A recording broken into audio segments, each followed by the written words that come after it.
Señor, estamos muy agradecidos porque podemos estar aquí delante de ti. Queremos pedirte, Dios, que tú bendigas esta reunión. Queremos pedirte que tú permitas que esta reunión puedas tú ser el centro, que podamos escuchar palabras de aliento, palabras que te glorifiquen, palabras que nos puedan edificar, Señor, quedándose estas en nuestras mentes. Padre, tú sabes cuál es la necesidad que tenemos cada uno de nosotros en nuestros corazones, asimismo también, no solamente de los que escuchan, sino también de los que exponemos tu palabra. Y tú sabes lo que has enseñado y lo que quieres estarnos enseñando. Te queremos pedir que tú nos guíes, que tu Santo Espíritu pueda estar tocando corazones, guiando nuestras bocas, y de esta manera, Señor, podamos glorificarte. Te queremos pedir por todo esto. Gracias por este salmo tan hermoso. Gracias por este salmo tan lleno de reverencia a tu palabra. Ayúdanos a que al pasar por este salmo nuestro corazón también te reverencie de esta manera a tu palabra. Y gracias, te queremos pedir por todos los que no han podido llegar, tráelos con bien, o si no, cuídalos donde quiera que ellos estén y permite que estas enseñanzas las escuchen. Te pido por la salud de los que puedan estar quebrantados en salud, muy especialmente te queremos pedir por la salud de Margarita, para que sabemos que esto está en tus manos, pero también te queremos pedir que tú la alientes a ver tus cuidados en la vida de ella y en la vida de su familia. Y todo esto te lo pedimos en el nombre de tu Hijo Jesús. Amén. Amén.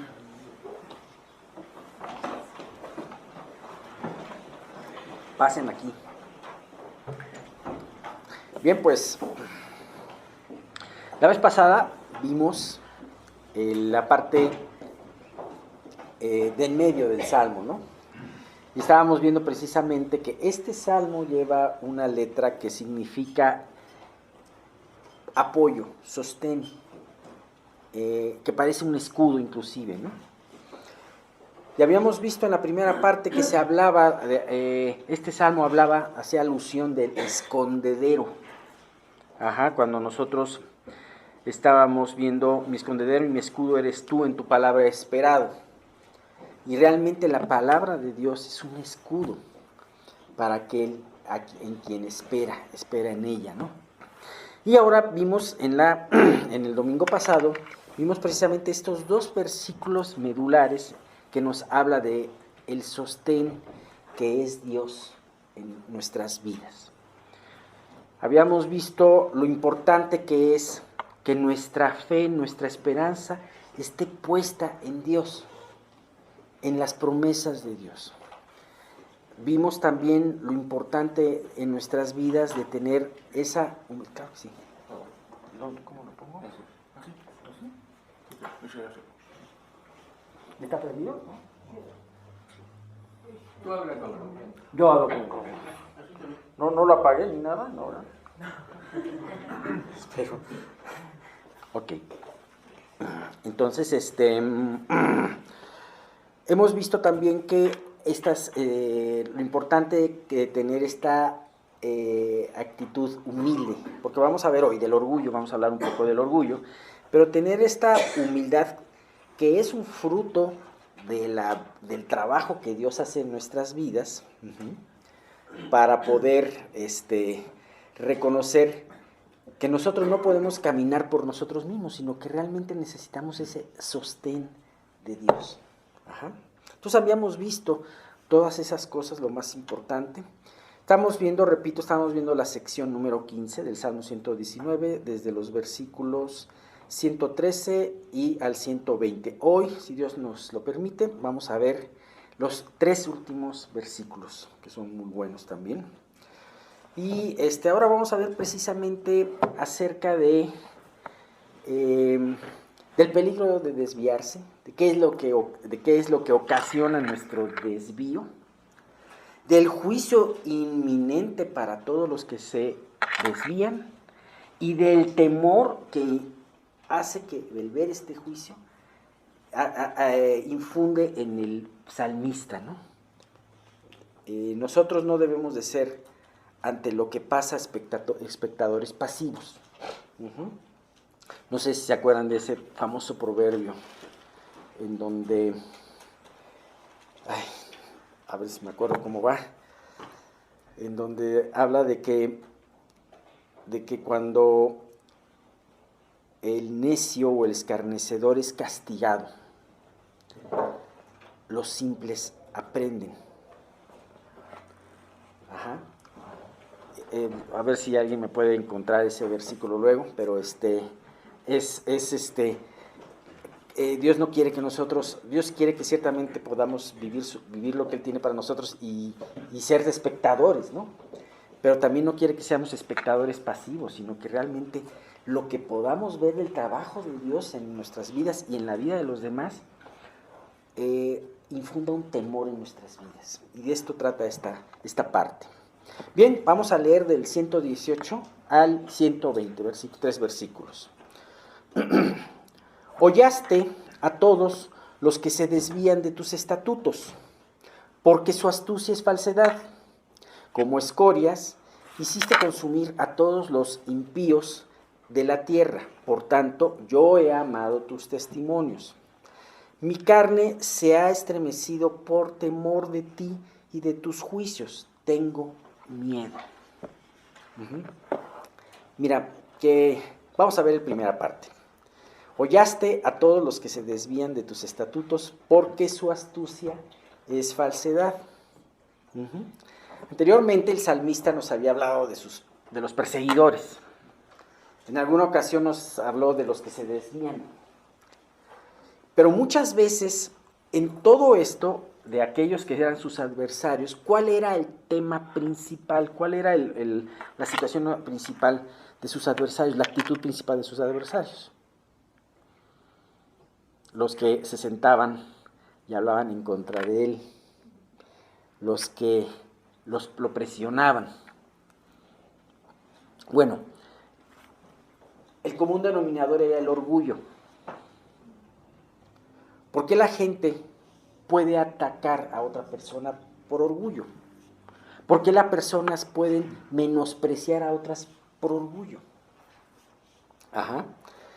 Y muchas veces hemos hablado aquí del orgullo, pero creo que es muy importante no dejar de tener esto en mente, porque realmente es un pecado muy fácil en el que nos deslicemos, pero también es un pecado en donde podemos tenerlo, podemos caminar en él y no darnos cuenta, ¿no? Ese es un punto muy, muy importante, ¿no? Y créeme que alguien que se desvía de los estatutos de Dios es alguien que se desvía por orgullo. Díganme un sinónimo de hollar. ¿Alguien tiene un sinónimo de hollar? Aplastar. Puede ser aplastar, ¿sí? No tanto. Hollar no tanto. No, más bien es exactamente, es como aplastar, pisar. Ajá. Hollaste a todos los que se desvían de tus estatutos. Sí, podría ser destruir, sí, podría ser de alguna manera al destazar destruyes. Pero me recuerda un poquito, creo que es el Salmo 91 que habla también de hollar a los enemigos, ¿no? De hollar al áspid. ¿Mandé? A la serpiente, ¿no? Y era pisar, exactamente, se hablaba de pisar. También esto nos habla de humillar. Uh-huh. Hablándolo en el sentido espiritual, es algo de humillar. Y aquí me llama mucho la atención porque si lo ponemos como humillar, en este sentido es humillaste a todos los que se desvían de tus estatutos. Finalmente, el desviarnos de los mandamientos de Dios nos va a llevar a humillarnos, a ser humillados. Ajá. Pero por otra parte, para no desviarnos de los estatutos de Dios y depender de Dios, es importante ser humillados. ¿Sabes? A lo mejor tú dirás, yo no quiero ser humillado. O sea, Me da miedo ser humillado, ¿sabes qué? Invariablemente, todos los que estamos aquí, de una u otra manera, tarde o temprano, vamos a ser humillados. ¿Por qué? Porque necesitamos ser humillados. Dice la palabra, bueno me es, ya lo habíamos visto en el mismo Salmo 119, se los recuerdo, bueno me es haber sido humillado. A ver, complétenlo. Exactamente. Ahora, ¿qué quiere decir ser humillado? ¿O qué es el pensar humildemente? No pensar más de lo que tú eres. Pensar de tu vida como Dios piensa de ti. Tampoco quiere decir que tú salgas de este estudio y digas, no valgo nada. ¿Sabes qué? Sabes que soy de lo peor, estoy en la tierra, ¿no? Porque tú vales porque Jesús murió por ti. Dios te dio un valor y eso es algo muy importante. Sin embargo, piensas con cordura de ti, de que lo que tienes en tu vida Dios te lo ha dado. Y eso es pensar humildemente, pensar con cordura de ti mismo. Ese es un punto muy importante. ¿Qué es lo que pasa cuando viene el orgullo y empiezas a caminar solito? Pues viene la caída, viene la pisada, viene la humillación. Y gracias a Dios por todo eso. Mira, nosotros tenemos un gran hándicap en contra nuestra. Y muchas veces aún así seguimos confiando en nosotros mismos. Muchas veces nuestros propósitos de año nuevo pueden ser un termómetro de que seguimos confiando en nosotros mismos. No quiere decir que no hagas un propósito de año nuevo, pero si lo haces, tienes que hacerlo como dice Santiago, si Dios quiere y si Dios me lo permite y si Dios me lo concede, me gustaría mejorar en esto, me gustaría que Dios trabajara en esta parte, ¿no? Pero yo muchas veces, antes de conocer a Cristo, hice propósitos de año nuevo. Y bueno, pues yo creo que el 2 de enero ya estaban todos rotos, ¿verdad? Y si no es que el 1 de enero ya, el 1 de enero. Pero de alguna manera, y al año siguiente, otra vez, ahora sí voy a cumplirlos, ¿no? Entonces muchas veces estás confiando en algo que ya está podrido, en algo que ya está corrompido. ¿Subirías tú por una escalera alta si sabes que esta escalera está debilitada, está podrida por dentro? Pues no. Pero aún así nosotros nos seguimos apoyando en nosotros mismos y dejamos de ver a Dios. Ese es un punto muy importante. Nos gusta mucho confiar en nuestra propia carne, en nuestra capacidad, en nuestra rectitud moral. Hemos visto muchas veces esa parábola del fariseo y del publicano. ¿Se acuerdan de esa parábola? En donde llegan los dos a orar delante de Dios. Y el publicano está lejos de Dios. Y no se atrevía a voltear al altar, y no se atrevía, sino que lejos golpeaba su pecho y decía, sé propicio a mí, Señor mío. Sé propicio a mí, Dios. Y mientras el fariseo, extendiendo los brazos, decía, gracias Dios porque me hiciste como soy. Porque ofrendo todo, doy diezmo de todo lo que gano, y no me hiciste como ese publicano, ¿no? Pecador. O sea, desde entonces, muchas veces nosotros también caemos en eso mismo porque decimos, qué bárbaro el fariseo, no, me siento más como el publicano, ¿no? Y muchas veces somos parecidísimos al fariseo más que al publicano. Y no estamos viendo la necesidad de que Dios sea nuestro sostén verdadero, porque pensamos que hay muchas cosas buenas en nosotros que nos van a servir de ese sostén. Por eso muchas veces Dios tiene que decir, te piso, para que puedas entender, te dejo sin tus sostenes, para que puedas aprender que yo soy el que te sostengo. Es un trabajo, yo sé que es fuerte, nadie de nosotros nos gusta ser humillados. Sin embargo, es un proceso que si queremos crecer en Dios, va a tener que ser en nuestras vidas. Dice Proverbios 16-18, antes del quebrantamiento es la soberbia, y antes de la caída, la altivez de espíritu. ¿Sabes? ¿Por qué Dios a veces trae una prueba? En donde te das cuenta de tus incapacidades, de tus límites, porque ya estabas seguramente navegando en el orgullo. Y acuérdate, como decíamos, el orgullo es ese pecado que no se ve, muy sutil, y que muchas veces no te das cuenta que vas caminando. Es más, si por otra parte dices, es que yo soy de lo peor y que quién sabe qué, y mira cómo me humillo, y a lo mejor también es ese orgullo, ¿no? Porque no estás viendo el trabajo de Dios en tu vida. Dice en la segunda parte del versículo, porque su astucia es falsedad.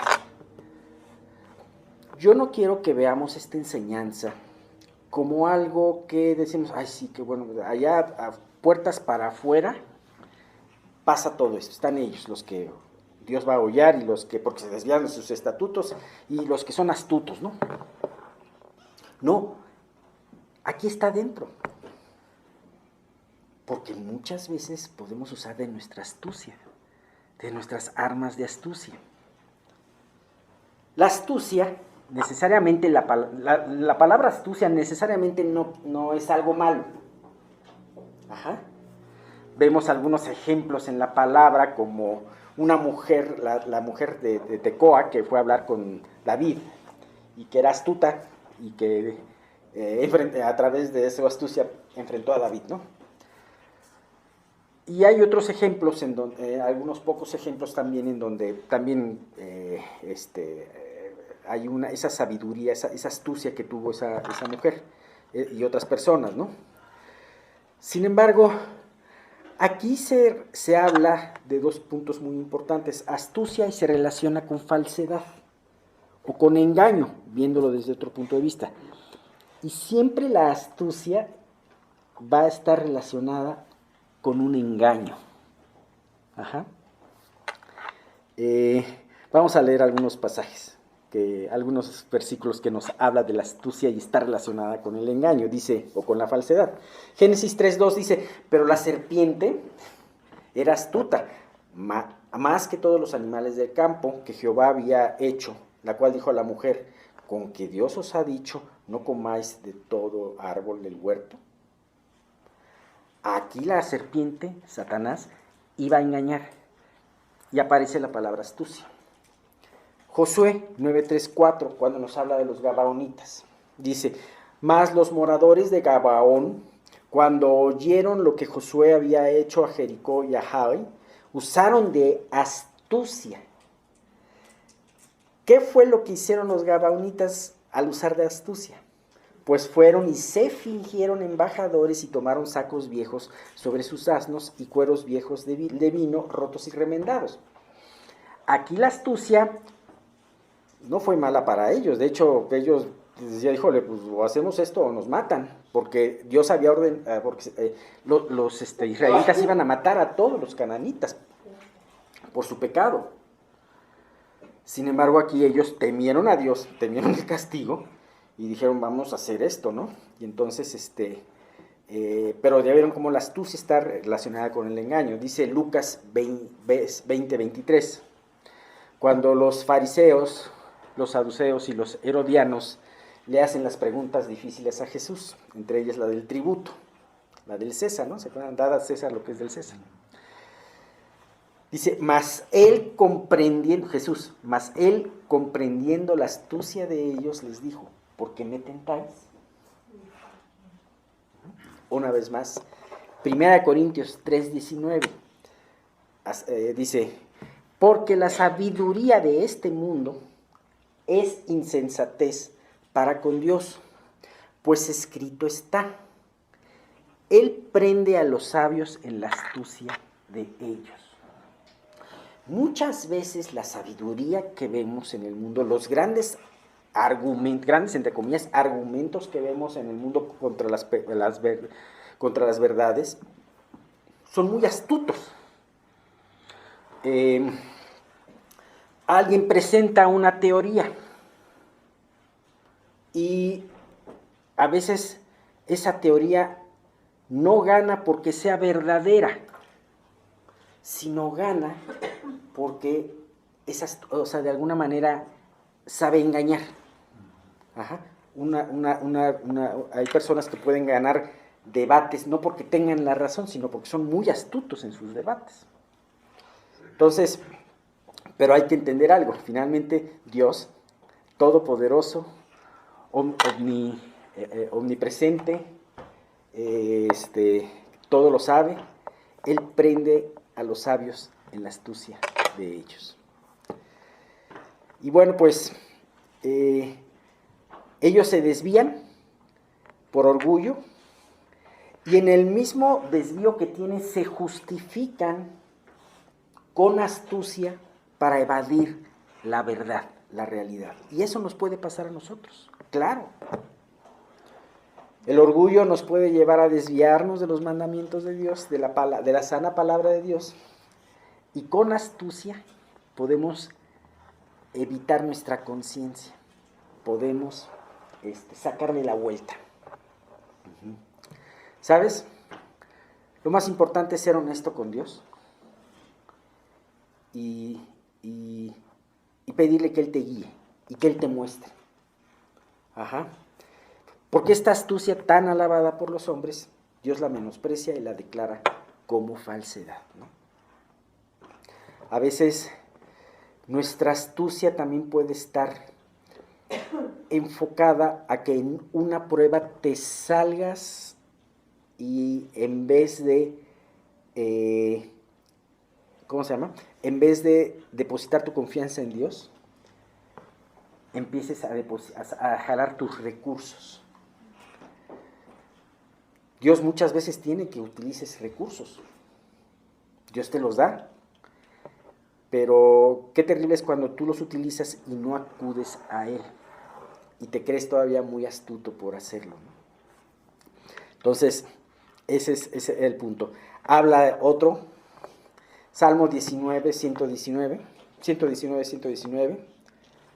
Como escorias hiciste consumir a todos los impíos de la tierra, por tanto yo he amado tus testimonios.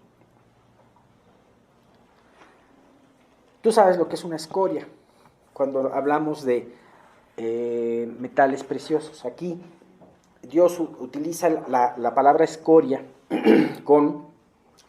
simbolizando al impío. La escoria es una suciedad, es una partícula, por ejemplo, hablando en orfebrería, hablando en joyería, en los metales preciosos como el oro, la plata, el platino.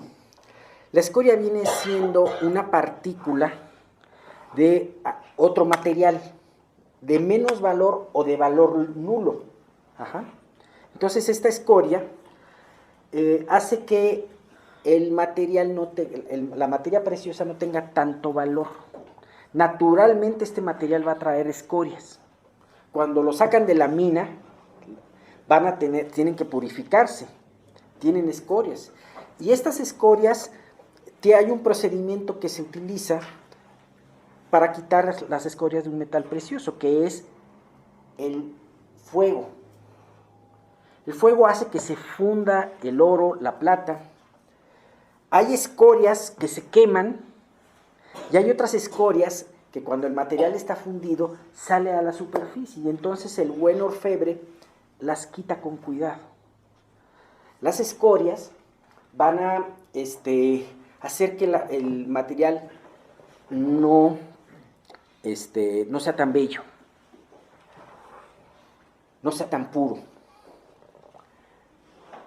El material aguanta el fuego y con fuego se hace más hermoso.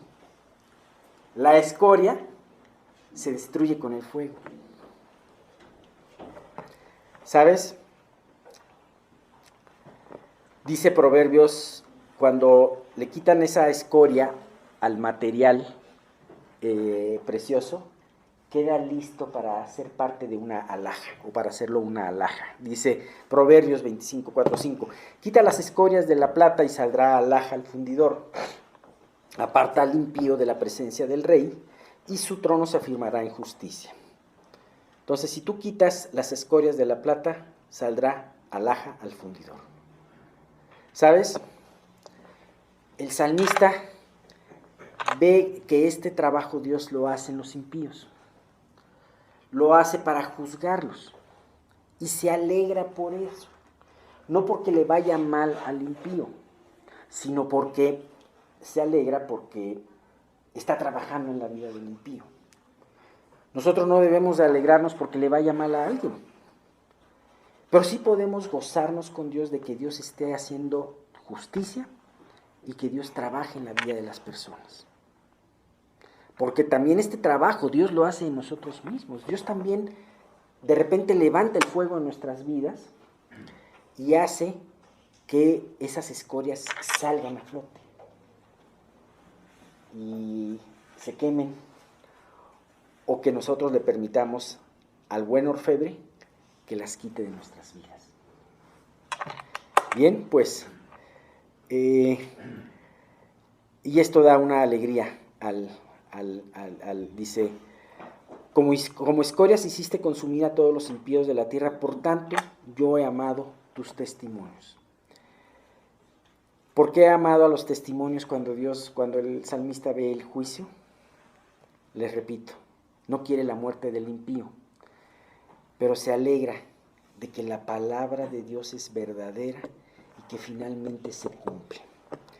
Esto va muy ligado con el último versículo, que es el 120.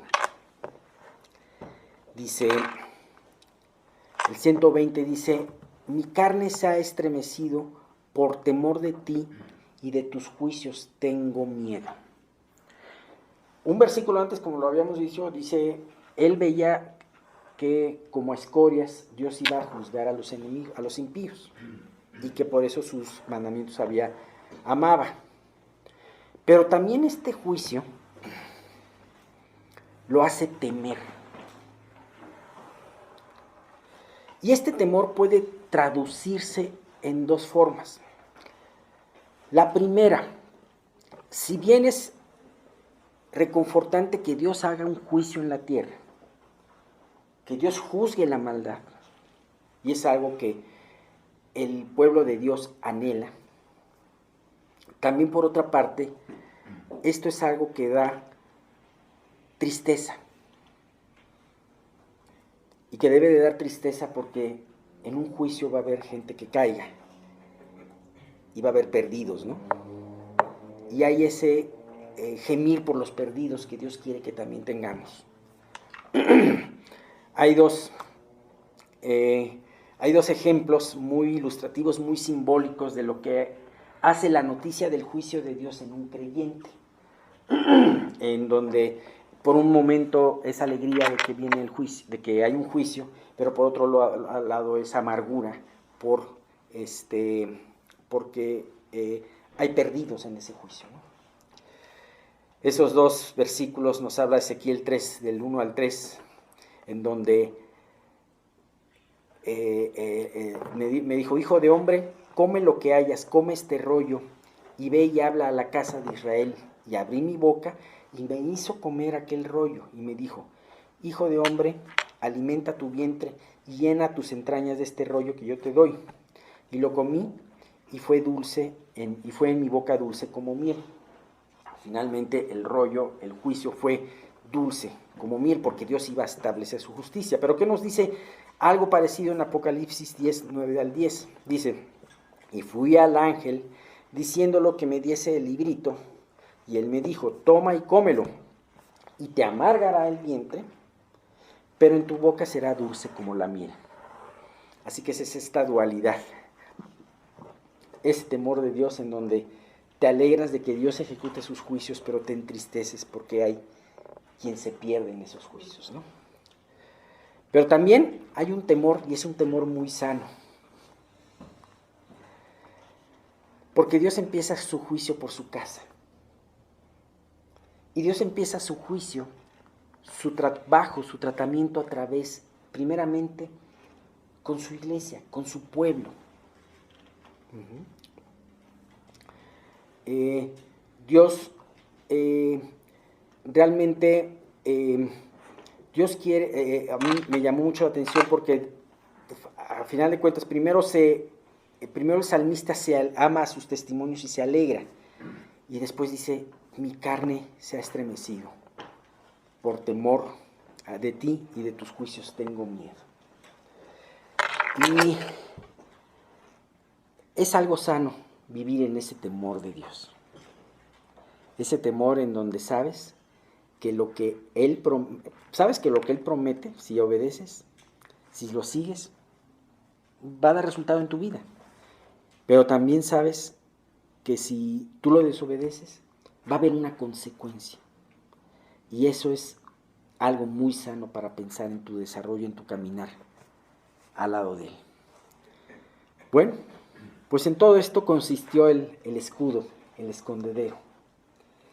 Nos alegra esperar en sus promesas, nos sentimos confortados y de hecho estamos protegidos, pero también el temor de Dios es un escudo para nosotros, es una protección. Y no necesitamos ser astutos, necesitamos temer a Dios.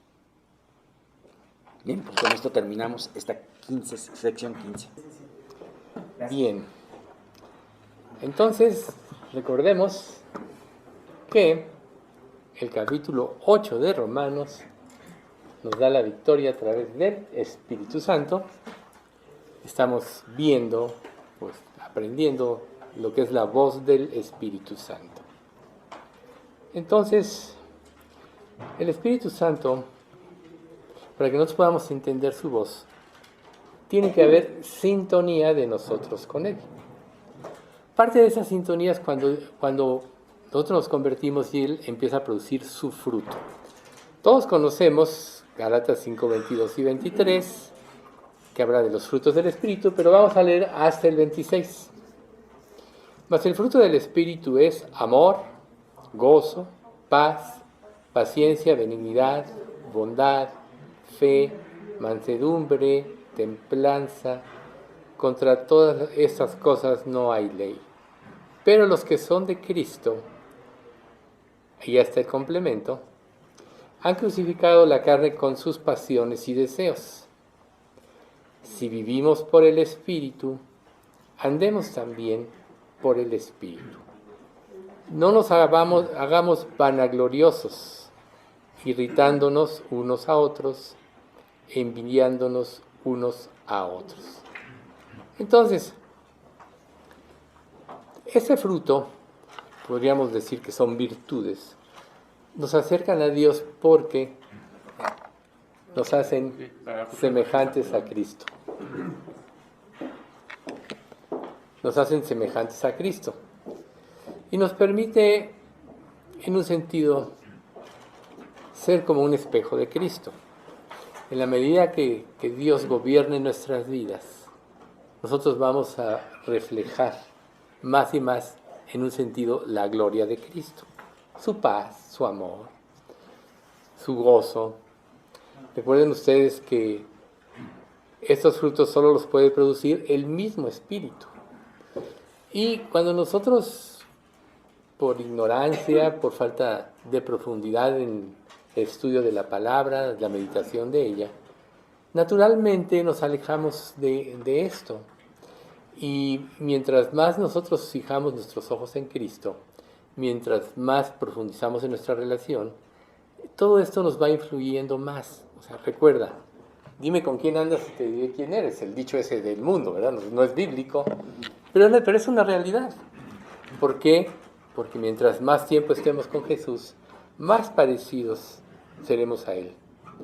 Entonces, si tú analizas tu vida a la luz de los frutos del Espíritu, te vas a dar cuenta que puede haber algunos, puede Dios estar produciendo todos, o puedes estar reprobado en cuanto a la mayoría de ellos. Por eso es tan importante siempre analizar nuestra vida a la luz de lo que revela la palabra. Recuerden que nuestra mente siempre va a tratar de buscar su propia conveniencia y acomodar las cosas a lo que piensa que debe ser. Pero solo la palabra nos va a ubicar en cuanto a la realidad de la voluntad de Dios. Por tanto, ¿cuáles de estos frutos se están produciendo en tu vida? El primero, el más importante, pues es el amor.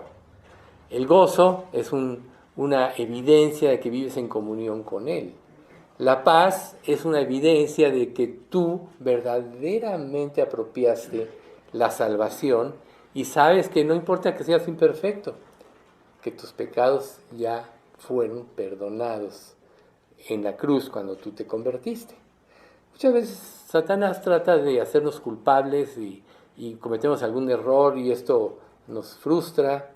En un sentido, es importante sí reconocer nuestros pecados, pero lo que nos va a sacar de esto es tener los ojos puestos en la victoria que Cristo nos dio en la cruz. Recuerden, más adelante lo vamos a ver más a detalle, pero el mismo Romanos dice, antes en estas cosas somos más que vencedores por medio de aquel que nos amó. O sea, la victoria, si estás en Cristo, ya la tienes.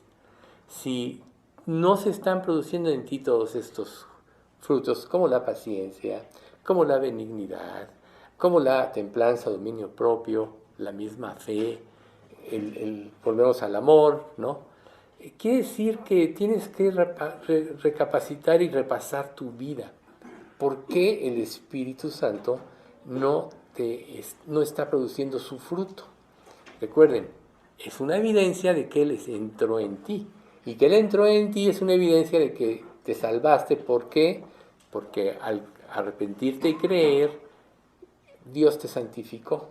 Nunca el Espíritu Santo puede entrar en un corazón sucio, en un corazón lleno de pecado. Entra cuando te arrepientes y crees, y la sangre de Cristo te limpia, y entonces Dios te ve perfecto a través de Cristo. Una de las cuestiones que nos va a dar la seguridad de la salvación, nos va a hacer que caminemos con confianza, es vernos como Dios nos ve, es apropiar. Si tú no te ves como Dios te ve, vas a seguir cometiendo muchos errores en tu vida. Y pues el primero que va a evidenciarse es el amor, la falta de amor, ¿no? Recuerden, la Escritura dice que la característica entre sus discípulos es el amor no fingido. Por ejemplo, en la primera carta de los Corintios, capítulo 1, vemos nosotros que había disensión, había preferencias, yo soy de Pablo, yo de Apolos, yo de Cefas, ¿no? Está dividido Cristo, les dice Pablo. Pablo murió por ustedes en la cruz. ¿Por qué? Porque cada uno veía sobre su propia perspectiva. Pero la unidad es lo que nos mantiene, la unidad en el Espíritu es lo que nos va a mantener unidos y en amor. Por eso es que Jesús, cuando va al final del Sermón del Monte, dice, no todo el que me dice Señor, Señor, entrará en el reino de los cielos, sino el que hace la voluntad de mi Padre que está en los cielos. Muchos me dirán en aquel día, Señor, Señor, ¿no profetizamos en tu nombre? Y en tu nombre echamos fuera demonios. Y en tu nombre hicimos muchos milagros. Y entonces les declararé, nunca os conocí, apartaos delante de mí, hacedores de maldad. Entonces, que una persona mencione el nombre de Dios, que una persona asista a un estudio, no es una garantía de que ya es salva, ¿sí? Sino la garantía es que en su mente y en su corazón quiera hacer la voluntad de Dios. Entonces, nosotros podemos ser espectadores. El día que el Señor venga, muchos que se creen creyentes se van a quedar. ¿Por qué? Porque realmente no rindieron su corazón a Dios. ¿Por qué una persona rinde su corazón a Dios? Porque reconoce su condición, que el mismo Espíritu da testimonio que tiene. Recuerden, cuando Él venga convencerá al mundo de justicia, de pecado y de juicio. ¿Ven? Para que nosotros nos podamos arrepentir, el Espíritu Santo nos tiene que iluminar. No podría ser. De hecho, podríamos decir que previo a la fe que salva, el Espíritu Santo ya te abrió tu mente y cambió tu corazón.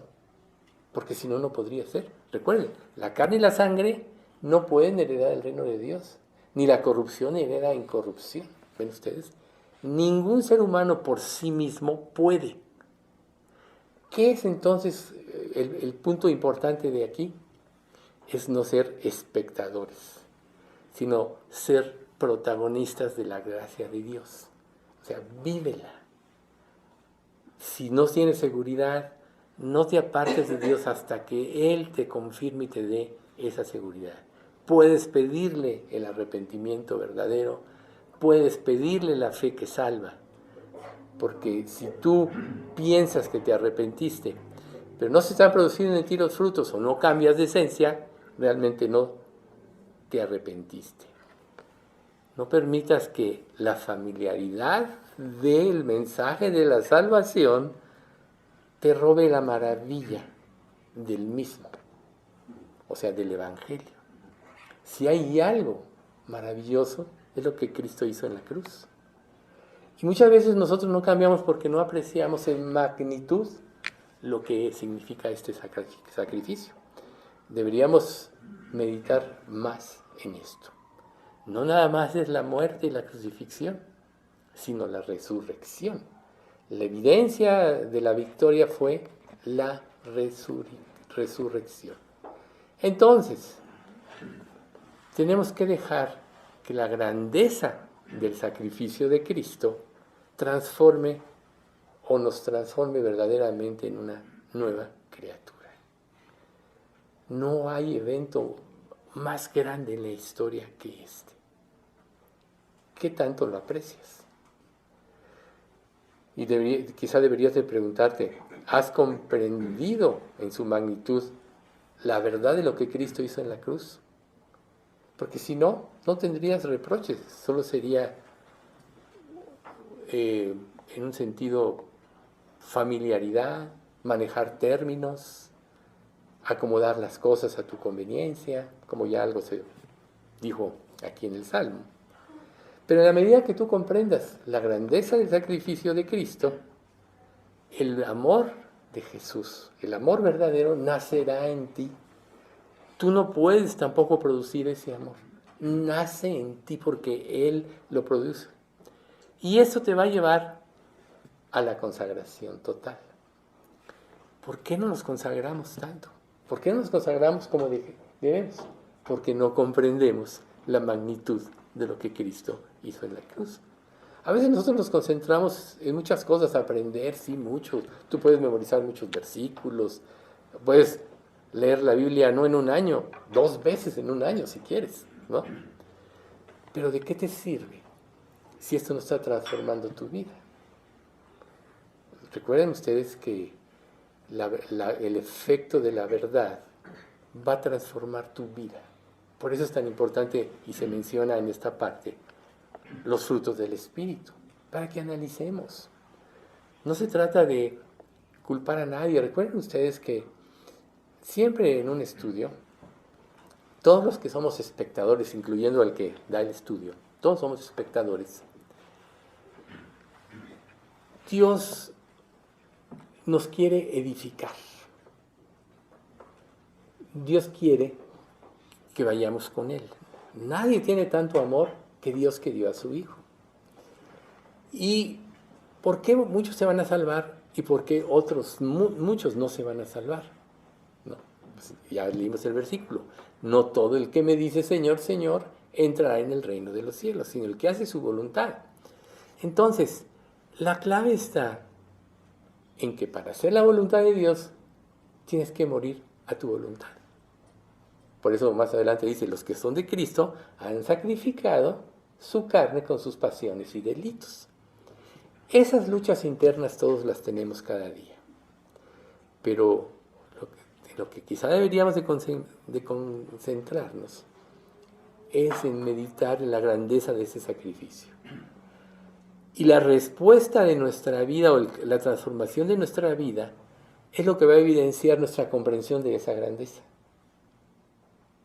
en este cuerpo siempre tendremos luchas, porque tenemos una parte que Dios dejó, que es el rezago del viejo hombre, que es lo que se llama la carne, que ya lo hemos aprendido muy bien, que se opone, ¿no? Como Gálatas. El deseo de la carne es contra el espíritu y el del espíritu contra la carne, y estos dos se oponen entre sí para que no hagáis lo que quisierais. Todos tenemos esto, como creyentes, esta lucha, si es que ya somos creyentes verdaderos. Pero entonces, ¿dónde está la victoria? En tomar tu cruz. O sea, tú nunca vas a dejar de vivir, o mejor dicho, nunca vas a obedecer la palabra o el evangelio como Dios lo da, a menos que veas con claridad el error de esto. O sea, ¿por qué Dios odia el pecado? Porque sabe lo que produjo el pecado en la humanidad. Todos nosotros los que estamos aquí vemos que hay muchos enfermos en esta iglesia actualmente. Ese es el efecto del pecado. Todos lo estamos padeciendo. No hay aquí quien pueda decir yo estoy 100% sano. Nuestro cuerpo, en un sentido, desde que nacemos, empieza a morir, hasta el día en que Dios quiera, ¿no? Ese es el efecto del pecado. Por eso morimos. Recuerden, Adán y Eva eran inmortales, ¿verdad? Entonces, si estamos sufriendo los efectos del pecado, ¿no deberíamos odiarlo? Claro que sí. Cuando lo consentimos, lo abrazamos y lo amamos, es porque no estamos viendo desde la perspectiva de Dios. Y para ver las cosas desde la perspectiva de Dios, tienes que aprender a pensar como Él piensa. Jesús nos manifestó su forma de ser y de pensar en los evangelios y a través de toda la palabra, inspirada por Dios, inspirada por el Espíritu Santo. Si eres salvo y tienes el Espíritu Santo, ¿por qué no entiendes muchas cosas? Porque todavía hay muchos obstáculos que tú mismo le estás poniendo a Dios. Pero si dependes realmente de Dios, entonces puedes tener la seguridad de que el Espíritu Santo te va a dar una guía clara y segura. Eso es lo que todos necesitamos. A veces no hacemos cosas porque no tenemos claridad. A veces cometemos errores porque no tenemos seguridad. O sea, la inseguridad nos lleva a cometer errores. Sin embargo, las promesas de Dios nos dan seguridad cuando las creemos, cuando las vivimos. Una promesa conocida que no te da seguridad es una promesa que no apropias en tu vida. Para que sea más claro. Es como si tú tuvieras un cheque para salir adelante de todos tus problemas, deudas y todo, pero no lo cobras. Cada promesa creída es como que ir al banco y cobrar el cheque. Entonces, ¿cuántas promesas no hay aquí en la Biblia? Más de 7,000, lo sabemos. ¿Y cuántas de ellas realmente has creído? Si tú no crees, entonces vas a tomar tu vida en tus manos. Si tú no crees lo que Dios promete que va a cumplir, entonces vas a tener que idear cosas para salir adelante por tu propia cuenta. Entonces, estamos viviendo un mundo en el cual está lleno de decisiones. Cada día tenemos que tomar decisiones. Muchas de ellas son difíciles y muchas inclusive aún son inciertas, ¿no?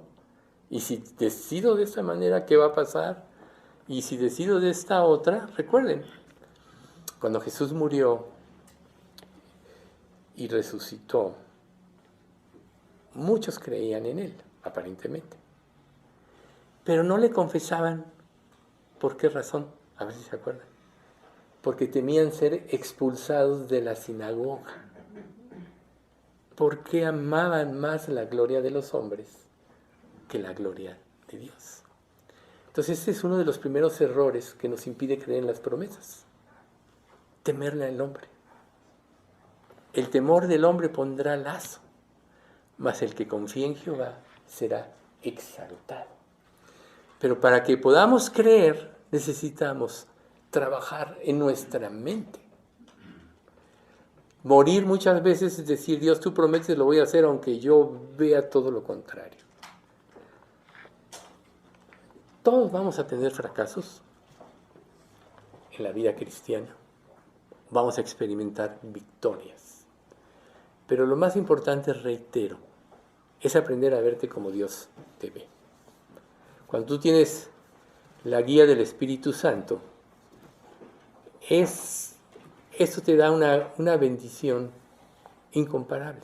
¿Por qué? Porque Él te va a guiar a la verdad. Porque Él te va a guiar siempre por el camino correcto. Porque Él te va a mostrar la dirección que debes de tomar. No hay nada más hermoso en la vida que caminar con seguridad. De saber que lo que estás haciendo es lo correcto. Nos ayuda también el Espíritu Santo a evitar errores en nuestra vida. Las consecuencias las experimentamos cuando ignoramos la voz del Espíritu Santo.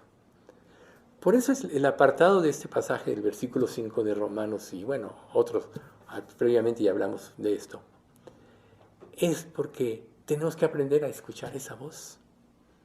La voz del Espíritu Santo nunca va a estar en discordancia con lo que revela la Biblia. Si hay discordancia, entonces no es la voz del Espíritu Santo. Son tus emociones, es tu corazón.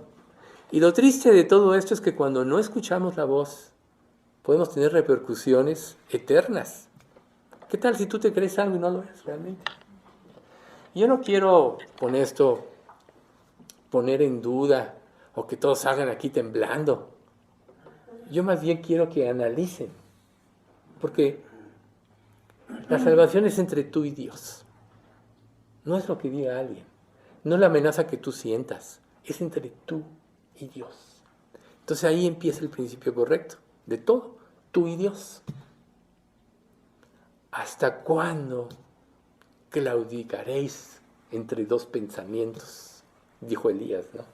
Ante los 400 profetas de Baal. Si Jehová y Acab, si Jehová es Dios, seguidle, y si Baal, ir en pos de él. ¿En pos de quién vas? Baal es el Señor mentiroso, Baal quiere decir Señor, el falso Dios, que tiene muchos nombres. Entonces, tú dices, yo creo, pero si no conformas tu vida, entonces no estás creyendo realmente. Es ahí donde tenemos que aprender a discernir y a confrontar nuestras propias vidas. ¿Realmente creo? ¿Realmente me arrepentí? Recuerden, el arrepentimiento, solo repasando, implica el deseo de dejar la vida que llevas para que Dios te dé una vida diferente. Todos los caminos del hombre son perdición. El único camino que te lleva al cielo es el de Jesús. Yo soy el camino y la verdad y la vida, y nadie viene al Padre sino por mí. Entonces el primer paso del verdadero arrepentimiento es aborrecer la vida que has llevado que te separa de Dios. Ese es el primer paso. Por eso la palabra quiere decir darse la vuelta, cambio de mente, cambio de dirección. Cuando realmente lo comprendes y lo haces, viene la salvación. Dios no es un Dios de confusión, ¿no? Como dice Mateo 12:30, sino de paz. No es un Dios de confusión. La confusión viene porque no queremos hacer la voluntad de Dios. Y bueno, volvemos a repetir 1 Juan 2:28.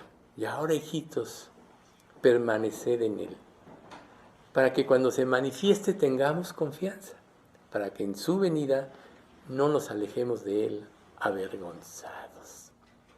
Imagínate tú que nunca fuiste lo suficientemente honesto, que te guiaste por las circunstancias, por los deseos de tu corazón, pero le diste un matiz espiritual a tu vida.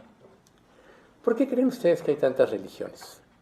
Antes de que terminara el siglo pasado, ya había más de 10,000. Y podríamos decir que hay tantas religiones como mentes hay. ¿Por qué? Cada quien acomoda lo que le conviene y desecha lo que no le conviene. Esa es la realidad. Entonces, ¿pero por qué el hombre es religioso? Porque cuando Dios creó al hombre, lo hizo para formar parte de la vida del hombre. Y la ausencia de Dios en su vida le hace establecer o crear sustitutos. Esa es la falsa religión, los sustitutos de la verdad. ¿Ves tú? Entonces, para vivir la verdadera religión tienes que conocer la palabra y seguir su guía, oyendo la voz del Espíritu Santo. Y eso te va a dar habilidad para servir a Dios, para testificar. Eso te va a llenar de valor, ¿sí? Te va a capacitar para con tu fe contrarrestar la mentira, ¿sí? Va a ser como una luz en medio de un mundo de tinieblas. En 1 de Juan dice, este es el mensaje que hemos oído de él y os anunciamos. Dios es luz y no hay ningunas tinieblas en él. Si decimos que estamos en luz, guardamos sus mandamientos. Pero si no andamos en luz, estamos haciendo a Dios mentiroso. ¿Ven ustedes? Entonces la luz es la palabra. La luz es el Espíritu Santo que nos hace entender nuestra verdadera convicción. Cuando tú entiendes tu verdadera necesidad y lo que Dios hizo por ti, que no lo merecías, que no tuviste que hacer nada porque ninguna obra para ser salvo, como dice Efesios 2:10, perdón, 2:9, no por obras para que nadie se gloríe. Cuando entiendes esto, entonces y lo apropias y dices, ok, Señor, tuyo es la gloria, yo te di mi vida, me has sostenido, me diste la salvación porque me hiciste entender mi pecado, y ahora has preparado obras para que ande con ellas. ¿Qué es lo que sigue? El amor hacia los demás. ¿Por qué no amas a los demás? ¿Por qué no te interesas en los demás? ¿En qué consiste el amor a los demás? En un interés verdadero por otros. Por eso la gente testifica. Por eso un buen creyente lo primero que hace cuando se convierte es luego empieza a hablar de Cristo. A lo mejor al principio sin tanta sabiduría. Pero recuerden, siempre cuando tú hables de Cristo, tu testimonio, lo que Dios ha hecho en ti es uno de los primeros valores poderosos para poder hablar de Cristo. Ya Dios te va enseñando con el tiempo muchas cosas. Pero el interés por el bienestar de los demás. Imagínense, Dios es amor. ¿Y por qué dio a su Hijo? Porque le interesaba que estuviéramos con Él en la eternidad. ¿Ven ustedes? Entonces, ¿qué tanto te interesan los demás? Si tú vives para ti mismo, eres un egoísta. No has entendido el amor de Dios. ¿Cómo vas a apropiar el amor, no? ¿Cómo irán si no hay quien les predique? ¿Y cómo predicarán si no fueren enviados? Nosotros no estaríamos aquí si hombres fieles no hubieran dado su vida por Cristo, como Pablo y como todos los apóstoles. Por eso tenemos las Escrituras, como todos los profetas del Antiguo Testamento, que sufrieron. Entonces, el verdadero amor es un interés por llevar a otros a lo que Dios ya hizo en ti. Entonces, que no tengas interés en otros es una evidencia de que no has apropiado el amor. El primer fruto del Espíritu, ¿ven ustedes? Por eso es importante analizar esto. Automáticamente. Pero cuando tú amas, entonces Dios te va a dar cargo. Lo que nosotros decimos como creyentes. Tengo cargo. ¿Por qué continuamente piden en la página de la iglesia orar por una persona y por otra? Porque tienen cargo. Porque les interesa las demás personas, ¿ven ustedes? Esa es una evidencia del amor de Dios. Y cuando nosotros lo apropiamos, viene el poder para servir con compasión y amor, cumpliendo la misión que Jesús dijo. Todos la conocemos, ¿no? Mateo 20, 18 al 20. Y Jesús se acercó y les habló diciendo, toda potestad me es dada en el cielo y en la tierra. Por tanto, id y haced discípulos a todas las naciones, bautizándolos en el nombre del Padre, y del Hijo, y del Espíritu Santo, enseñándoles que guarden todas las cosas que os he mandado. Y he aquí yo estoy con vosotros todos los días hasta el fin del mundo. Amén. Ese es el llamamiento de la iglesia. ¿Qué tanto te interesan los demás? Si no te interesan, es que estás abismado, no has entendido. Pero nosotros también sabemos que el Espíritu Santo, dentro de su labor, cuando ya mora en nosotros y dirige nuestras vidas, es que nos va a brindar protección espiritual. En la antigüedad muchos hombres de Dios perdieron la vida, pero la perdieron sabiendo que había una vida eterna. Nadie te va, si ya eres salvo, nadie te va a robar tu eternidad. A lo mejor mueres, a lo mejor eres un mártir por causa del Evangelio, pero nadie te va a poder robar tu vida espiritual. Una vez que se da, es para siempre. Por eso es tan importante vivir en sintonía con el Espíritu Santo. O sea, ¿qué es la sintonía? Un mismo acorde, ¿no? Nada que desequilibre o que saque de tono, podríamos decir. Aquí los músicos lo entienden. Bien, entonces,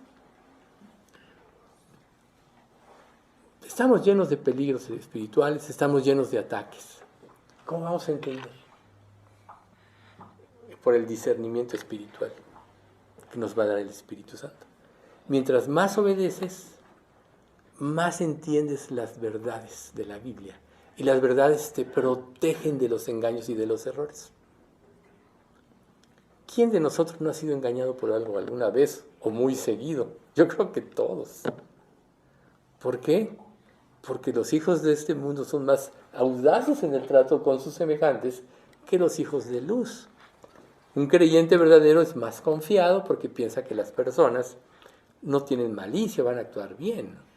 Pero eso no es la verdad en este mundo.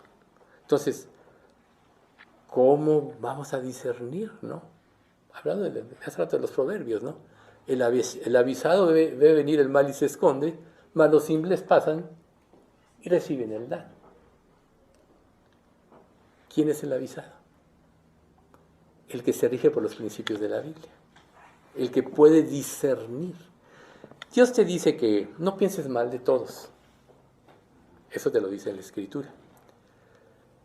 Pero no pensar mal de todos no quiere decir que tú estés alerta y tengas discernimiento de las intenciones de los demás. ¿Ves? Y la luz del Espíritu te la da. Entonces, también el Espíritu nos va a dar sabiduría para alejarnos de influencias negativas. A veces nosotros decimos, no es que yo quiero ganar a toda mi familia y participa de muchas cosas que entristecen al espíritu. Y ese es un error. Yo al principio hice cosas así. Así como participar de ciertas cosas, decía, no, para no ser tropiezo, pero luego me di cuenta que no. Que eso no era cierto. Que tú tienes que vivir la vida de santidad, la vida cristiana, y ese va a ser tu más grande testimonio. Y entonces viene el poder de Dios, como dice Lucas 10, 19 y 20. He aquí os doy potestad de hollar serpientes y escorpiones, y sobre toda fuerza del enemigo, y nada os dañará.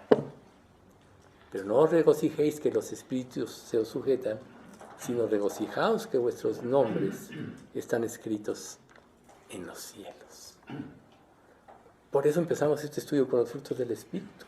Lo más importante no es lo que los demás puedan pensar de ti. Recuerden, la Biblia dice, para su Señor su siervo está en pie o cae. Una persona puede tener una mala opinión de ti, una opinión equivocada, no necesariamente mala, una perspectiva incorrecta.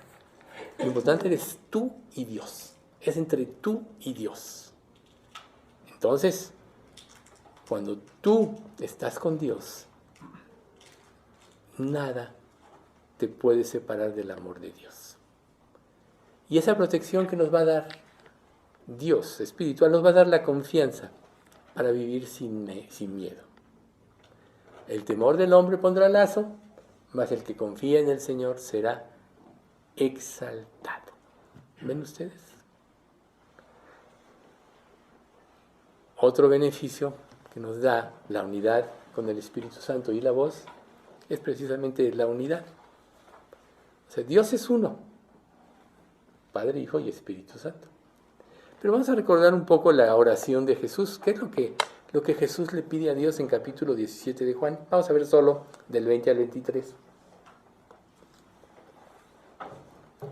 Mas no ruego solamente por estos, sino también por los que han de creer en mí por la palabra de ellos. Ahí está, amor, ¿no? Tú testificas. Para que todos sean uno, como tú, oh Padre, en mí y yo en ti. Que también ellos sean uno en nosotros, para que el mundo crea que tú me enviaste. La gloria que me diste, yo les he dado, para que sean uno, así como nosotros somos uno. Yo en ellos y tú en mí, para que sean perfectos en unidad, para que el mundo conozca que tú me enviaste y que los has amado a ellos como también a mí me has amado. No es en balde el primer fruto del Espíritu, el amor, ¿verdad? Vean, que sean uno. También Dios nos dio su gloria, aquí lo dice. La gloria que me dice yo les he dado a ellos. O sea, Dios comparte esa gloria, que seamos uno. Ninguno de nosotros nunca va a poder ser igual a otro, porque cada uno tiene su manera de pensar. Las experiencias de tu vida, desde tu familia, formaron en ti un criterio. Entonces, ¿qué va a producir la unidad? La mente de Cristo, ya lo hemos dicho. La mente de Cristo. Y la mente de Cristo es vivir por los principios que la Biblia nos da. ¿No puedes? Pídele a Dios que los produzca.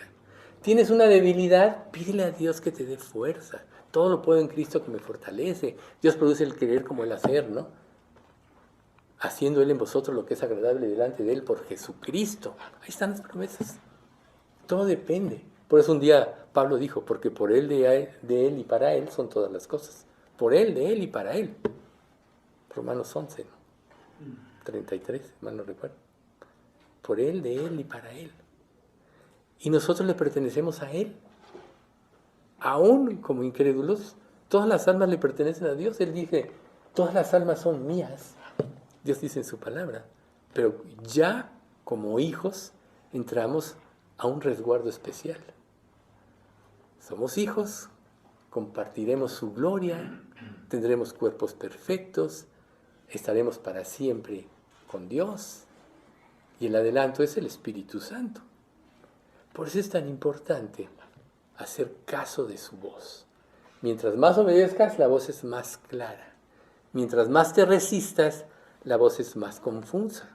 ¿Sí? Entonces tus oídos oirán a tus espaldas palabra que digas. Es el camino, andad por él. Y no echéis a la mano derecha, ni tampoco torzáis a la mano izquierda. Isaías 30, 21. La voz te dice por aquí. No tener clara esa voz es no saber qué camino tomar, y es de donde vienen los errores. Por eso es tan importante experimentar la comunión con Dios. Viene de la palabra común, ¿no? Un común pensamiento, una común forma de actuar. Y vivir de esa manera te hará crecer espiritualmente. Mientras más en contacto estés con Jesús, más serás parecido a Él. Mientras más te resistas a tu voluntad, frenarás ese proceso. Por eso es tan importante la unidad con Dios, para que nosotros entendamos el sentido y el propósito que tiene nuestra vida en este mundo. Y experimentemos el gozo en su presencia. Por eso Nehemías 8, en la última frase, dice, no os entristezcáis, porque el gozo de Jehová es vuestra fuerza. Y hablando de propósito, el Espíritu Santo también nos da un propósito. O sea, a veces nosotros andamos para aquí, para allá, no sabemos, ¿no? Como dice Isaías, los impíos son como el mar en tempestad que no puede estarse quieto y sus aguas arrojan cieno y lodo. O sea, el mar en tempestad representa este mundo y todas las ideas que este mundo da falsas. Mientras más estés ahí, más vas a ser arrastrado de aquí para allá. Y el fruto de esto es que vas a arrojar cieno y lodo. Basura, pecado, mal testimonio. Pero cuando entiendes el propósito de Dios, tu vida cambia. ¿Y cuál es el propósito? Sencillo, vivir conforme a la voluntad de Dios. Cuando vives conforme a esa voluntad, entonces estás cumpliendo el propósito para el cual Dios te dejó en este mundo, de ser un testimonio, y eso te dará paz, una satisfacción profunda y verdadera. Recuerden que la falta de Dios en nuestra vida, en la proporción que sea, te hace tener hambre y sed de otras cosas. A veces Dios nos mete en pruebas, hablando de las pruebas, para quitar los ídolos, para quitar nuestra falsa visión, nuestros falsos motivos de felicidad. Siempre nos lleva a la esencia, y la esencia siempre es Él. Si no, el Salmo 16, 11, ¿no? Me mostrarás la senda de la vida, en tu presencia hay plenitud de gozo, delicias a tu diestra para siempre. Plenitud de gozo. El gozo de Dios es un mayor satisfactor que todos los gozos que puedas tener en esta vida. Recuerda que en esta vida Dios dio la creación para que la disfrutáramos, pero el pecado nos impide disfrutarla. La mala conciencia, aunque lo tengas todo, hay gente que lo tiene todo. Miles de millones de pesos y están vacíos. Les falta Dios. Nada puede llenar ese vacío porque es del tamaño de Dios, ¿ves tú? Cuando Dios llena tu vida, entonces le da a tu vida sentido y propósito, te hace entender qué es lo que realmente va a traer en ti una vida llena de reposo y seguridad. Entonces, cuando entendemos esto, nuestra vida adquiere significado, pero eterno. Alzad vuestros ojos a los cielos y mirad abajo a la tierra. Tenemos que ver a través de la perspectiva de Dios. Y Dios cada día, a través de su palabra, nos da la oportunidad de cumplir este llamado. Y cuando lo cumples, esto va a impactar al mundo. Y va a glorificar su nombre. Vamos a dejar por hoy aquí. Padre, te damos gracias por este estudio. Gracias, Señor, por las enseñanzas que hoy nos has dado, tanto del Salmo como este estudio de la espiral ascendente y descendente. Gracias, Padre, por darnos tu Espíritu Santo. Y Señor, no dejamos de rogarte porque tú traigas salud a nuestra iglesia. Sabemos, Padre, que este cuerpo mortal se va deteriorando, pero también sabemos que tenemos un edificio en los cielos que está siendo conformado, no por manos de hombre. Así que, Señor, pues, tú traes salud, pero sobre todo salud espiritual a nuestra congregación, Señor, para que sepamos siempre lo que tenemos que hacer, guiados por ti. Haznos sensibles, te pedimos, a tu voz y a tu voluntad. Ayúdanos, Padre, a desechar todo ídolo que se anteponga al camino de tu voluntad o al conocimiento más profundo de ti. Sabemos, Padre, que desde el día en que Jesús murió en la cruz, se rompió el velo en el templo, que era la separación entre Dios y el hombre. Y gracias a Jesús y gracias al Espíritu Santo, ahora tenemos acceso a ti, Señor, acceso directo. Así que te pedimos que llenes nuestras vidas, Padre, de ti, y que nos enseñes a gozarnos como el mayor tesoro de nuestra vida en el hacer tu voluntad. Sabemos que es buena, es agradable y es perfecta. Y líbranos de dudar de ti, Señor. Danos certeza de todas las cosas. Ayúdanos a meditar tanto en tus promesas hasta que cambie nuestra mente y nuestro corazón y sean una realidad.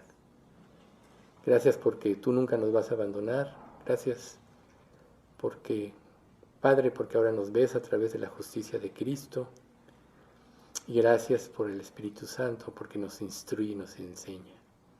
Gracias por el amor que Jesús tuvo, que le dio a dar su vida por nosotros para reconciliarnos contigo.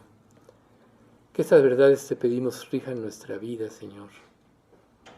Y ahora que claramente vemos que estamos en el último de los tiempos, enséñanos a vivir como tú quieres que vivamos. Bendice a nuestra iglesia, Señor, y manténla en la plenitud de tu Espíritu. Te pedimos esto en nombre de Cristo Jesús.